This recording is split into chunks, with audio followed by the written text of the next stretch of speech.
پہلی بات کہ جملہ کمالات کی جامع ہے حضور کی شخصیت، کوئی شک نہیں۔ اس میں وہ شعر جو ہے حسن یوسف دم عیسیٰ ید بیضا داری، آنچ خوما حمد آرن تو تنہا داری، بہت صحیح ہے۔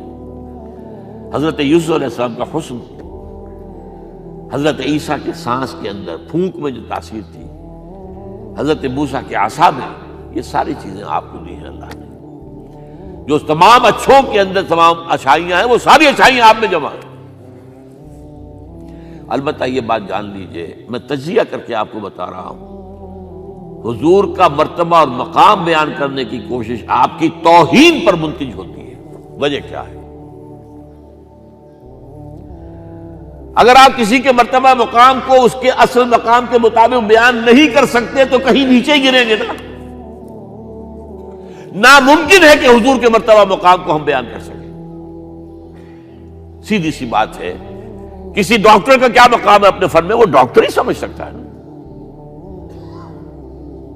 کسی انجینئر کا کیا مقام ہے اپنے فن میں، کوئی انجینئر ہی سمجھے گا نا۔ تو حضور کا کیا مقام ہے، کوئی نبی اور رسول ہی سمجھ سکتا ہے، وہ بھی نہیں سمجھ سکتا۔ کیوں؟ نیچے سے اپنے اوپر والے کا پورا ادراک ممکن نہیں ہوتا، اوپر والے کو پورا ادراک ہو سکتا ہے نیچے والے کا۔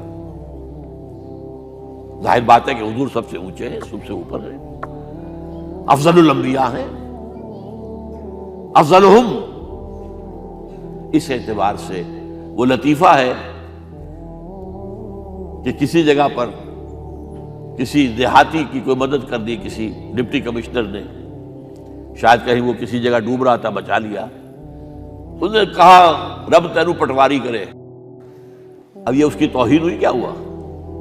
اسے کیا پتا یہ ڈپٹی کمشنر کس بلا کا نام ہوتا، اس کا کیا مقام ہے، کیا مرتبہ ہے۔ تو حضور کے مرتبہ اور مقام کو کسی درجے میں جاننے والے صرف انبیاء ہیں، کلی طور پر جاننے والے صرف اللہ کی ذات ہے اور کوئی نہیں۔ آپ بیان کریں گے تو کہیں نہ کہیں نیچے رہ جائیں گے۔ آپ کو کیا پتا، یہ جو آپ فرماتے ہیں کہ میں اپنے رب کے پاس رات گزارتا ہوں، ابھی تو عند ربی وہ یطعمنی و یسقین، وہ مجھے کھلاتا ہے پلاتا ہے، میں اور آپ سمجھ سکتے ہیں کچھ؟ شب معراج میں جو مشاہدات ہوئے ہم سمجھ سکتے ہیں؟ لقد رأى من آیات ربہ الکبریٰ، بس ختم۔ اذ یغشی السدرۃ ما یغشی، جبکہ اس بیری کے درخت کو ڈھانپے ہوئے تھا جو ڈھانپے ہوئے تھا، تم نہیں جان سکتے کیا ڈھانپے ہوئے تھا۔ کیا بیان کریں گے آپ کہ حضور کا مشاہدہ کیا تھا وہاں؟ اگر ہمارے لیے کسی درجے میں بھی اس کا ادراک اور فہم ممکن ہوتا تو وہ اللہ بیان کرتا۔ اذ یغشی السدرۃ ما یغشی، جبکہ اس بیری کے درخت کو ڈھانپے ہوئے تھا جو ڈھانپے ہوئے تھا، بس تم نہیں جان سکتے۔ اس اعتبار سے شیخ سعدی کے بھی یہ ربائی جو ہے مبنی بر حق ہے 100%۔ یا صاحب الجمال و یا سید البشر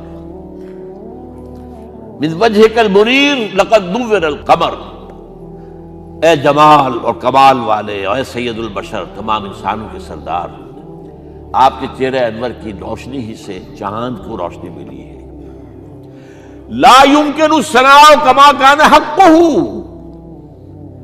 ممکن ہی نہیں ہے آپ کی ثنا جتنا کہ اس کا حق ہے۔ یہ بات میں نے بیان کی ہے، آپ نے شعر کے انداز میں پہلے سنی ہوگی، لیکن میں نے اس کا تجزیہ کر کے بتا، ممکن ہی نہیں ہے کسی انسان کے لیے کہ حضور کے مقام اور مرتبے کو بیان کر سکے۔ جو کوشش کرتا ہے، جرأت کر رہا ہے، جسارت کر رہا ہے، کہیں نہ کہیں توہین کا مرتکب ہو جائے گا۔ ہاں، بحیثیت بشر ہم پہچان سکتے ہیں حضور باپ کیسے تھے، حضور شوہر کیسے تھے، یہ سب ہمیں سمجھ میں آ جائے گا۔ حضور حاکم کیسے تھے، حضور منصف کیسے تھے، حضور سپہ سالار کیسے تھے۔ تمام جو بھی حیثیتیں ہو سکتی ہیں دنیا میں انسان کی، وہ تمام حیثیتیں جمع ہیں حضور کی ذات کے اندر۔ داعی بھی ہیں، مبلغ بھی ہیں، معلم بھی ہیں، مربی بھی ہیں، مزکی بھی ہیں، سپہ سالار بھی ہیں، صدر مملکت بھی ہیں، کیا نہیں ہے؟ ہر ایک کے لیے اسوہ ہے، ہر ایک کے لیے اسوہ ہے۔ صرف ایک یہ نوٹ کر لیجئے، نقطہ آ گیا ہے ضمنی طور پر آپ کے اسوے میں ایک خلا ہے صرف. آپ کہیں گے میں توہین کر رہا ہوں، بات سمجھ لیجئے میری. ایک عورت کے لیے اس کی نسوانی زندگی کے لیے اسوہ حضور کی ذات میں نہیں ہے، یہ خلا ہے. یہی وجہ ہے، یہی سورہ مبارکہ احزاب جس میں یہ آیت آئی ہے لَقَدْ كَانَ لَكُمْ فِي رَسُولِ اللَّهِ أُسْوَةٌ حَسَنَةٌ، وہاں آپ کی ازواج کو قرار دیا گیا ہے، مسلمان خواتین کے لیے. اصل میں اسوہ وہ ہے، یا نساء النبی لستن کاحد من النساء، تم عام عورتوں کے مانند نہیں ہو. یہ حضور کا اسوہ جو ہے، جو ازواج مطہرات کے ذریعے سے ایک خواتین کا اسوہ جو ہے وہ امت کو ملا ہے. باقی کوئی انسان جس حیثیت میں بھی ہو، آپ اندازہ کیجئے 5 وقتہ امام بھی مسجد نبوی کے محمد ہیں اور خطیب بھی محمد ہے صلی اللہ علیہ وسلم. آج ہمارے ہاں 5 وقتہ امام کوئی اور ہوتا ہے، بڑی مسجدوں میں خاص طور پہ مغرب عشاء اور فجر کے اور ہوتے ہیں، ظہر اثر کو ایسے رکھاتے ہیں. اور وہ ایک خطیب صاحب، تو ظاہر بات ہے خطیب صاحب ہے، وہ تو جمعے کو آئیں گے. اللہ اللہ خیر صلی اللہ. وہاں یہ ہے کہ 5 وقتہ امام بھی ہیں اور آپ خطیب بھی ہیں، مدرس بھی ہیں، معلم بھی ہیں، مربی بھی ہیں، مزکی بھی ہیں. اور آپ نے دیکھا ہوگا ہمارے ہاں جو مشائخ ہوتے ہیں وہ تو نماز باجماعت میں بھی شریک نہیں ہوتے، وہ تو پتہ نہیں کس کیفیت میں کہاں جو ہے وہ نماز پڑھتے ہیں، علیحدہ پڑھتے ہیں تو علیحدہ پڑھتے ہیں، ورنہ وہ تو یہ کہ ہر وقت جو ہے وہ ایک خاص استغراق میں رہتے ہیں. اس حوالے سے یا صاحب الجمال و یا سید البشر من وجهك المنیر لقد نور القمر لا يمكن الثناء كما كان حقه بعد خدا بزرگ تو ہی قصہ مختصر. اور یہی بات غالب نے مرزا ایوب بیگ صاحب نے آپ کو سنائی. غالب ثناء خواجہ بے یزداں گذاشتیم. اے غالب ہم نے محمد صلی اللہ علیہ وسلم کی ثنا جو ہے وہ اللہ کے حوالے کر دی ہے، ہمارے بس کا روگ نہیں ہے. غالب ثناء خواجہ بے یزداں گذاشتیم کہاں ذات پاک، کہاں یہ کہ آن کا مخفف بن جاتا ہے عربی میں، کہاں کہ آن، کہاں ذات پاک مرتبہ دان محمد است، کہ وہی ذات پاک ہے جو محمد کے مرتبے سے واقف ہے اور کوئی نہیں جان سکتا.